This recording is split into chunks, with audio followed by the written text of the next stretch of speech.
My next guest is Tyler Christensen, or Mr. C as his students call him. He is a teacher, author, speaker, entrepreneur, and family man. He has spent 15 years in classrooms as an elementary, middle school, and university instructor. His educational research stems from his own 100-pound weight loss journey and explores the role of exercise in cognitive development and long-term memory. Tyler is the founder of a national recruiting service for student athletes, as well as an academic journal for those preparing to teach, and he is a host of Virtual Science School Assembly and After the Run. When he's not teaching, working on his business, or training for a race, Tyler is doing his most important work, spending time with his incredible wife and 4 amazing kids. Learn more about Tyler at tylerchristensen.com. Welcome to the podcast, Tyler. Thank you. It's a pleasure to be here. Well, we talked a little bit in the pre-chat about your weight loss story and your in the trenches story. Can you elaborate a little bit on your journey to get to where you are today? Yeah. So you want me to just go back and kind of recount that story? Yes. That'd be great to hear, and a little bit about your running journey as well. Okay. Sure. So I've been teaching for a long time, but my teaching journey has been a little different from others just because it's gone backwards. So most people will start as like an elementary or a high school teacher and then later on in life become a professor.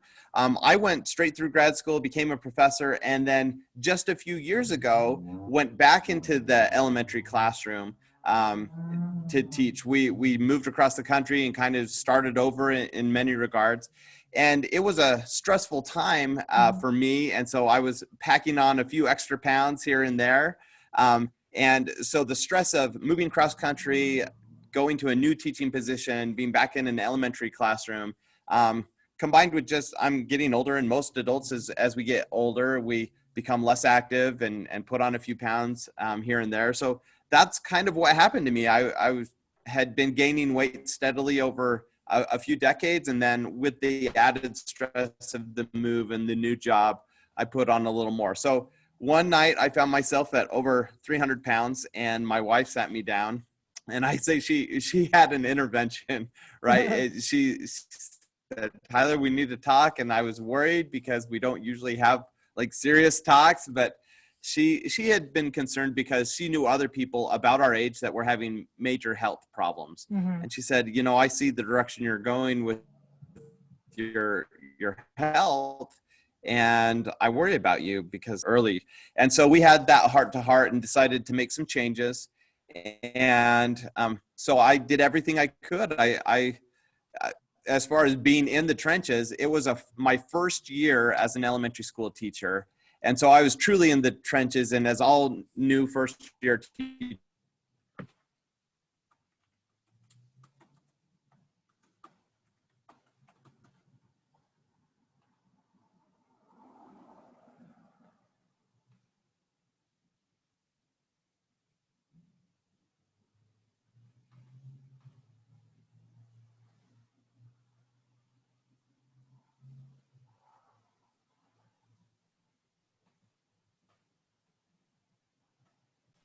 Hi, Tyler. Sorry, my connection dropped. Let's just pick it up. I think you were talking about where you were the first year teacher, being really in the trenches there. Right. Okay. So, so as a brand new teacher in the trenches, there's a lot that goes with that, as far as extra work. And that first year is really hard, and not just physically and emotionally, but you're just drained all the time. And so that had compounded, and I'd put on the extra weight. So I had this intervention with my wife where she said, we need to make some changes. I tried it out. I tried to make some changes to my diet. I tried to exercise a little more, and had a lot of failures those first few months trying to lose weight. I think most adults go through that, where you try something and it might work for a week or two. You might lose a few pounds and then you gain it back with interest. And so that's what happened with me. But after the summer of that first year teaching, during my summer vacation, I had so much more control over my schedule. And so that's where I really decided, let's buckle down and make health a priority.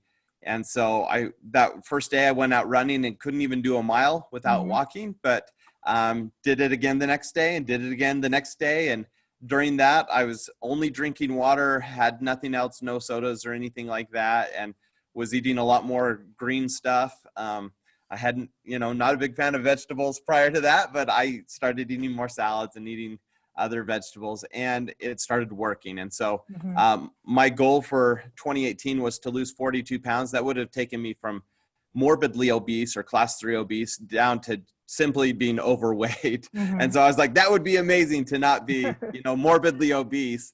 And so my goal was to lose 42 pounds, and I hit that by the end of the summer.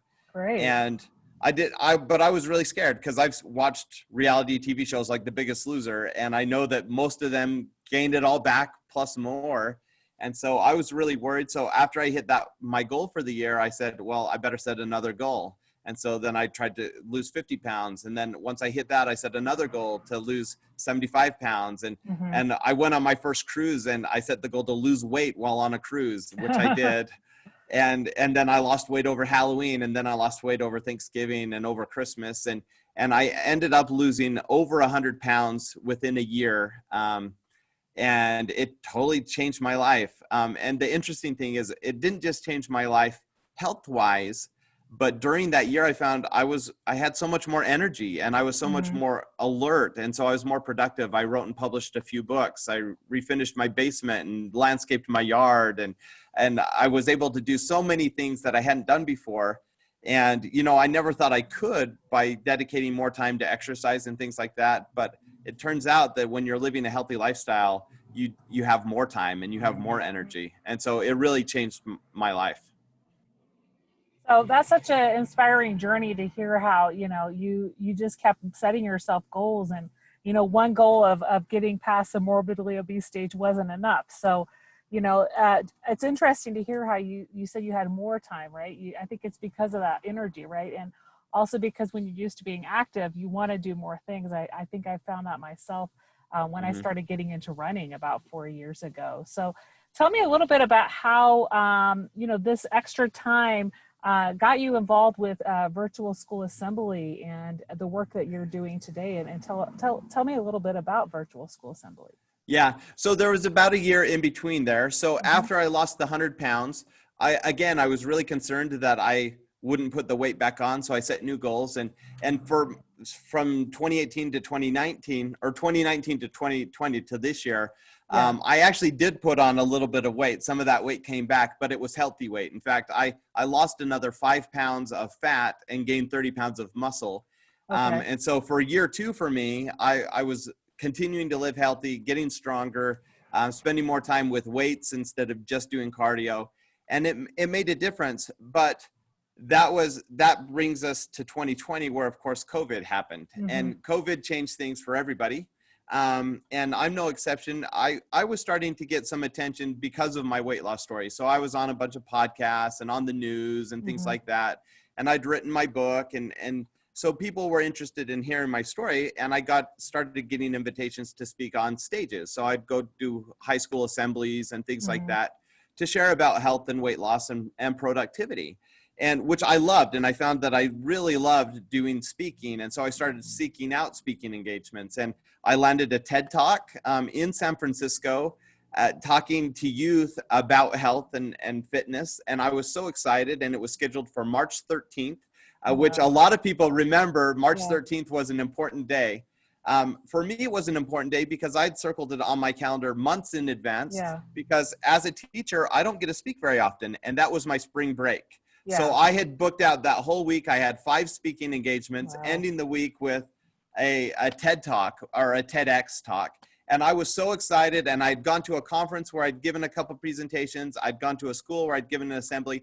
And while I was traveling for all these speaking engagements, I got the phone call from San Francisco saying, we're closing it down. We're sending people home. We're canceling. And then a bunch of my other speaking engagements canceled. And I was totally bummed out. I had a really important message to share, and I couldn't share it anymore. So I went home, and I ate a bowl of Ben & Jerry's and sulked for a little bit.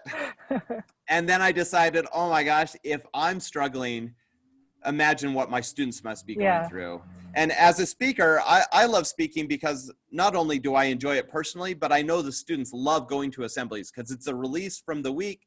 It's a way to learn something new and be exposed to different ideas and different people.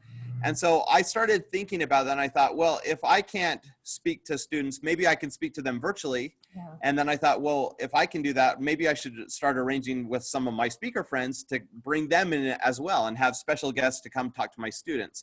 So I made a few phone calls, and I started messaging people on social media, and I arranged to get some big name guests. So I have a friend that's an actor in Hollywood that's pretty well known, and then another friend that's in the NBA.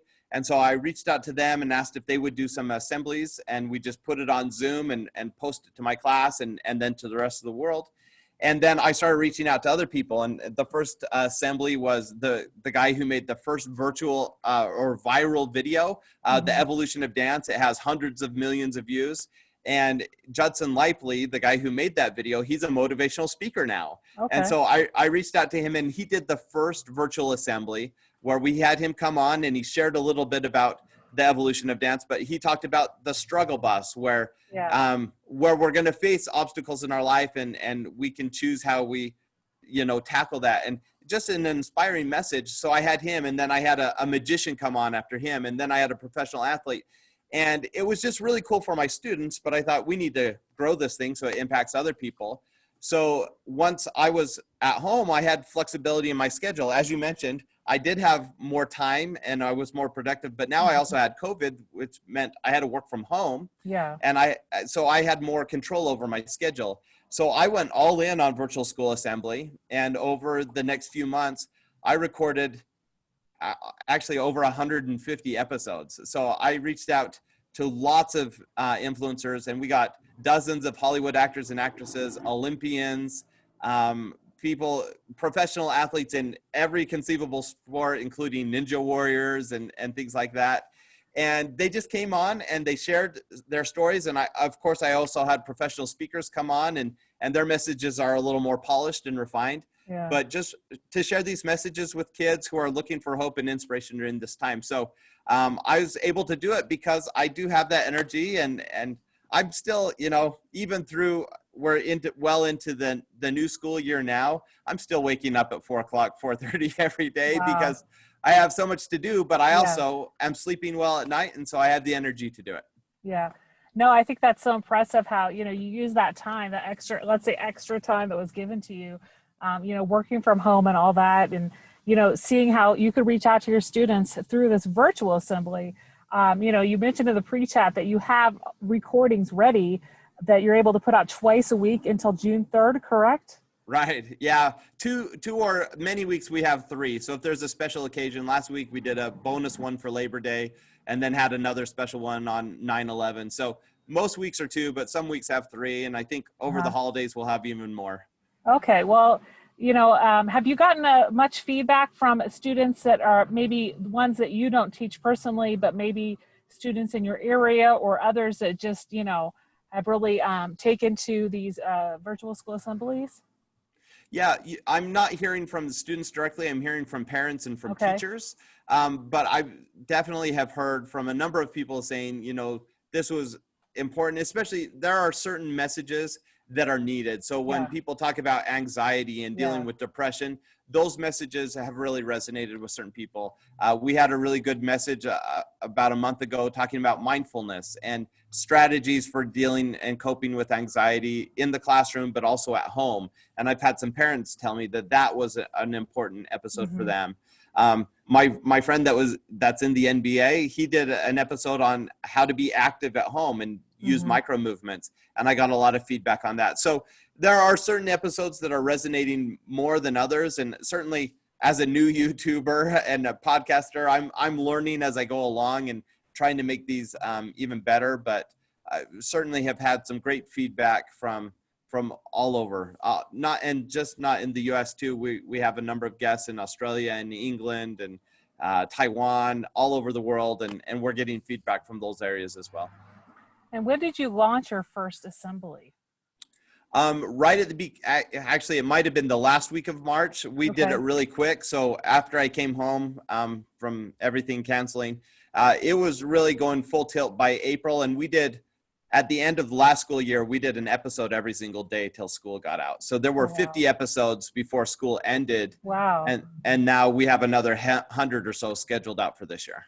Wow. Yeah, that's so impressive to see that, like, and these are things that anybody can access, or does it require a subscription or just a school maybe subscribing or signing up for anything? No, I haven't monetized it in any way. Okay. Normally over the summer as a teacher, as you know, we get other jobs to supplement our income Yeah, and do things. And this year, just like everyone else, I took a hit. You know, COVID was sure. here and I decided I'm not going to get speaking engagements. I'm not going to go after other things for me. I'm going to put some good out into the world. So it's all free. It's just a YouTube channel, Virtual School Mhm. Assembly. So anyone can subscribe and access those episodes. Great. You're also telling me a little bit about how you are rebranding yourself and your website at this time because, before you said, you had maybe a little bit more about your weight loss story and everything. So what is that kind of the rebrand that you're working with now in terms of Virtual School Assembly? I'm not necessarily rebranding because of Virtual School Assembly. This is just something that's been in the works for me as I'm getting more speaking opportunities. I've had a website for a number of years just because I'm a web designer, so it's easy to throw something up. But I've had some cool experiences with weight loss in the last few years, and now some cool lessons that I've learned with Virtual School Assembly in regards to networking and contacting people. I mean, I now am connected to literally hundreds of celebrities, and so people want to know how that happens and how you can Yeah. grow your social media and stuff. And so I'm starting to put some stuff like that up on my website, just so if people want to learn how to do it, they know that I'm a guy that can share that message. So that's the only reason I'm rebranding. It's not directly connected to Virtual School Assembly. Mhm. Yeah. Have these celebrities that you're connected to, have a lot of them also put up, are involved in the episodes in VSA?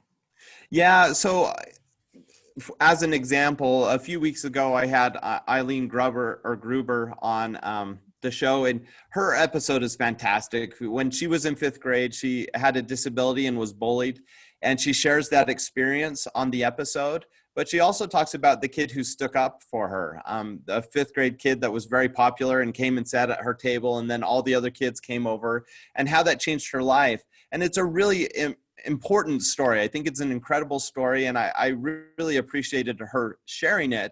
It turns out that kid, the cool part of the end of the story is she's kept in contact with him. He's very successful in the real world. Now he's older, and he wrote the screenplay for a few films you've probably heard of: Secret Life of Walter Mitty, Wonder, The Pursuit of Happiness, these feel-good stories. Well, he was the good kid that changed someone's life. And I love this story. And so we've gotten some attention because of that story and because of that episode.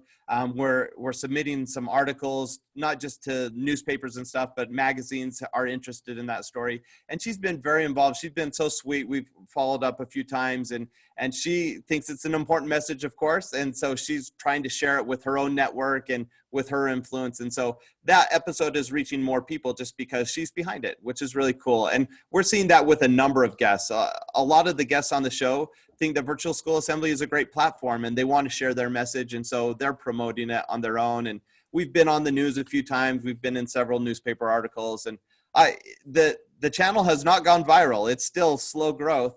But I think it's making a difference in the world. Yeah.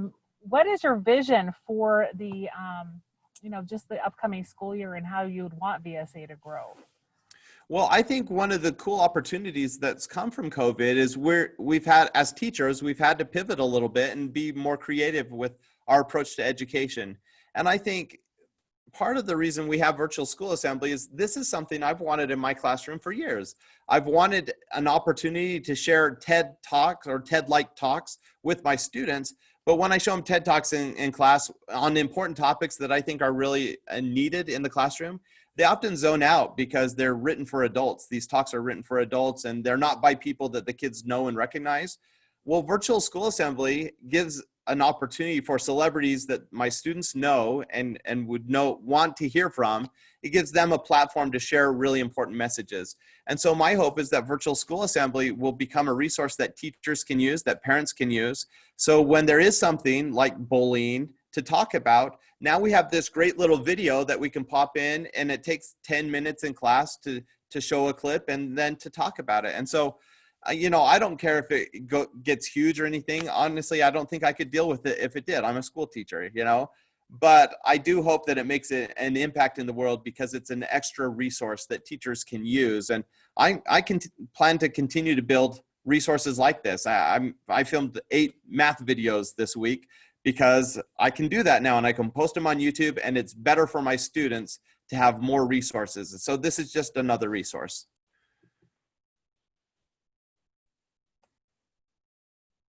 So I think a lot of what you have together already are just topics that interest kids. Do they usually focus on a certain age group, or is it something that teachers can use with K-12 students, or even post-secondary students? Yeah, so my hope was to target high school age students. Even though I'm a 5th grade teacher, I want messages that resonate with the high school age because I think that's where kids need the most help, honestly. I think as they're preparing for college or going out into the world, this is where celebrities and other influencers can make a big difference. And so I've asked my guests to kind of keep that high school age in mind.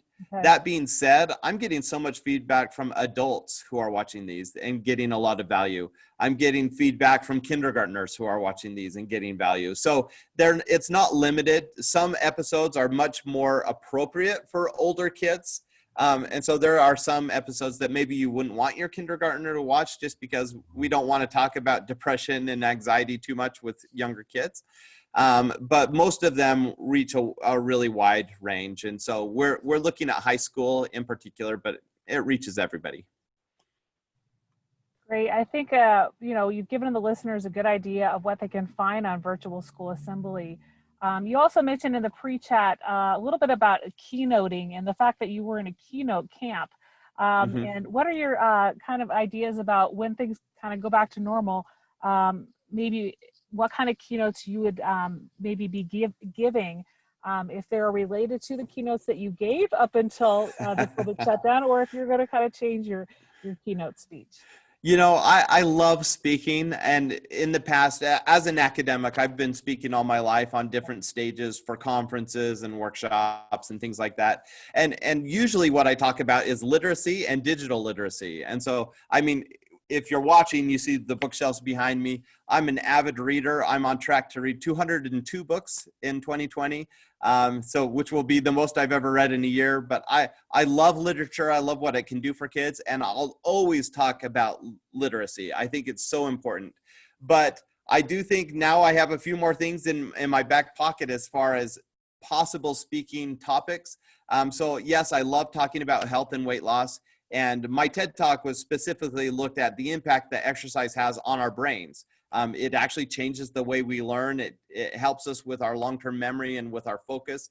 And I'm very passionate about that area. I have a book coming out called Dancing in the Classroom that deals with some of that research. And so that's certainly something that I'll continue to talk about. But I love that the lessons I'm learning right now during COVID and in this virtual world with networking and social media and becoming an influencer. And so I hope to develop a couple keynotes in that area. I haven't done anything yet, but certainly have learned a lot about networking and building a brand and things like that. So if I have opportunities to speak on that in the future, I'll certainly take those opportunities. But, I have a lot of good stuff to talk about. And I love, it's a good life when you're a teacher and you can do fun things like that on the side. Oh yeah, no, definitely. I love speaking at conferences and traveling, and I hope we'll get back to that sometime in 2021. Me too. Tell me a little bit about your book, Dancing in the Classroom. Is it about getting kids dancing? Is it about the adults kind of dancing? And when do you expect that to come out? Yeah, that one won't actually be out till next year. The book I'm launching right now, and actually in about a month, is Unlocking the Power of Transformation. And that talks about my own personal journey with figuring out transforming my body, but also working through different issues and seeking transformation in your life. But I had to start writing Dancing in the Classroom now because of the research that I'm doing on the impact of exercise on our productivity and on learning. So, and I've had a lot of requests for this as far as talking, speaking engagements, being on podcasts right now is primarily where I'm sharing it. But there's so much research that shows that if we are more active, it's great for our physical health, but it's also really great for our mental health. And it's really great for our productivity and for our learning. And so the reason I call it Dancing in the Classroom is because I literally dance with my students every day. After math in the morning, we have a dance break. I'll put on a Just Dance video on the screen and we'll dance along to it. Today I taught them the old Fresh Prince of Bel-Air when Carlton does the Carlton dance. We watched that clip and then we did a Just Dance video for It's Not Unusual. And the kids loved it because they got this like cultural background with Will Smith. They thought that was really cool to see him. And then we did this dance. It took 5 minutes. And my students know if they can control themselves and just have fun for 5 minutes and then transition right back into school, then they're going to learn better. But also, I mean, it's awesome to just take a short break to do something fun. And if they can transition back, then that means we'll keep doing things like that throughout the day. So not only did we dance today, we played mannequin early in the morning. We did some at recess. I went out with my students to recess and ran around with them and did some different things. So I'm very, very active with my students during the day because it improves their learning. They get higher test scores and things like that. So I'm in the early stages on that book, but planning to have that come out sometime next year. Well, that's great to hear about both of those books and just a little bit about, your experience getting your kids up and moving. And you definitely need to do that in elementary school, but also secondary students don't always get the chance to do that outside of just moving to different classes. I learned so much today talking to you on the podcast. Out of everything we discussed today, what's one thing in particular you'd like your listeners to remember? Well, let's stay on what we've talked about recently. I think this is so important. No matter who you are or your teaching situation, or if you're not a teacher, this applies to everyone. If you just find times throughout the day to just be a little more active, walk up the stairs and instead of taking the elevator, or doing silly things. I was embarrassed at the beginning, but I'll do push-ups in the middle of the day right in class. And my students will laugh at me, but I need to be moving. I need to be active. And if you will find opportunities to do that throughout the day, even just once or twice a day, just do something active for 1 minute. It is going to change your life. You're going to feel better. You're going to be more productive. You're going to get more done. And that's a message that I'll shout from the rooftops, just because I think it's so important. We can all be a little more active, and it's going to make us happier, and it's going to make us more productive. Definitely. And I think active teachers, reduce burnout, right? Because just myself taking a moment, during planning period or lunch to just walk around the building and, get some fresh air, that always helps refocus and recenter. Where can listeners find you online? And, what's the YouTube channel? Is it just Virtual School Assembly and you can easily just search for it there? Yeah, I'm pretty easy to find online. My personal website's tylerchristensen.com, and that's ENSEN on Christensen. And as I mentioned, I'm updating. I actually pulled my old site down, so I'm rebuilding the new one right now. So if you want to see it in the beginning stages, hop on quickly. But then Virtual School Assembly is also just virtualschoolassembly.com, and the YouTube channel is just Virtual School Assembly. So it's really easy to find if you search for it. And you can connect to all my other stuff just by going to tylerchristensen.com. So pretty easy to find. Great. So I hope listeners will really be able to engage with that YouTube channel and find something that will help their group of students. And, it was so nice, that you're putting this resource out for educators in this time when we're not able to have those assemblies. So it was great having you today on the podcast. Have a great rest of your day. Thank you. It's been my pleasure.